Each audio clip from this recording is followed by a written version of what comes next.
السلام عليكم ورحمة الله إن الحمد لله والصلاة والسلام على رسول الله أما بعد فأعوذ بالله من الشيطان الرجيم بسم الله الرحمن الرحيم الذين آمنوا وتطمئن قلوبهم بذكر الله ألا بذكر الله تطمئن القلوب সাদাকাল্লাহুল আযীম। দেশ এবং দেশের বাইরে থেকে যারা আল কোরআনের দার্স শুনছেন সকলকে আন্তরিক অভিনন্দন। বন্ধুগণ, কোরআন কারীমের সূরা রা'দের 28 নম্বর আয়াতে কারিমা আপনাদের সামনে উপস্থাপন করেছি। যে আয়াতে কারিমে আল্লাহ সুবহানাহু ওয়া তাআলা বলছেন, যারা মুমিন ঈমানদার তাদের অন্তর প্রশান্তিময় আল্লাহর জিকিরের কারণে। সাবধান, আল্লাহর জিকির তোমাদের অন্তরকে প্রশান্তিময় করে তোলে। বন্ধুগণ, এই আয়াতে কারিমায় আল্লাহ সুবহানাহু ওয়া তাআলা আমাদের কাছে সত্য প্রশান্তিময় একটা জিনিস উপস্থাপন করেছেন। প্রকৃতপক্ষে ঈমানদার যারা, বিশ্বাসী যারা এবং যারা অবিশ্বাসী, বিশ্বাসীদের মন, হৃদয়ের অনুভূতি এবং অবিশ্বাসীদের মন, হৃদয় এক না। বিশ্বাসীরা তারা আল্লাহকে বিশ্বাস করার ফলে তাদের অন্তঃকরণে যে একটা প্রশান্তি,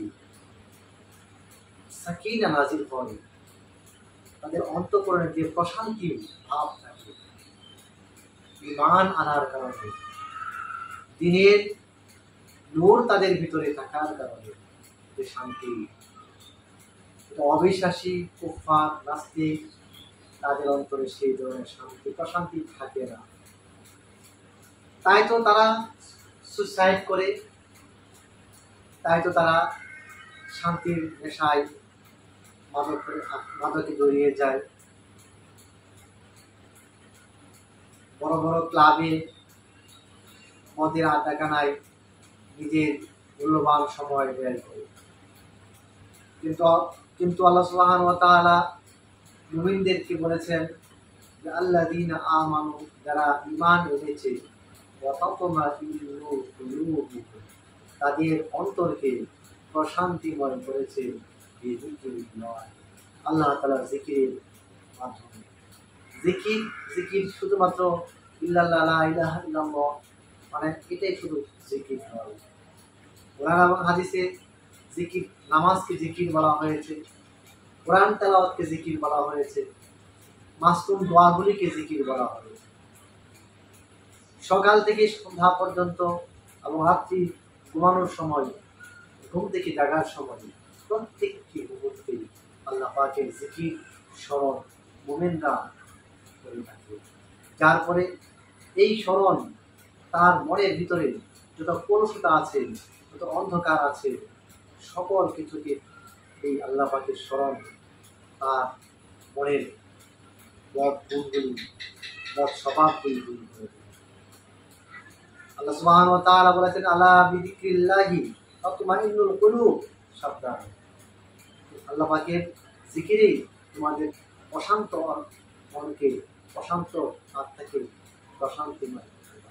আসলে বাস্তবতা আছে। আল্লাহর জিকির যার অন্তঃকরণে আছে সে গুনাহ করবে না।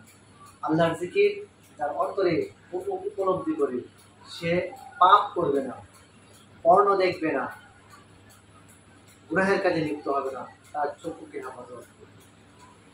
আসলে বাস্তবতা আছে।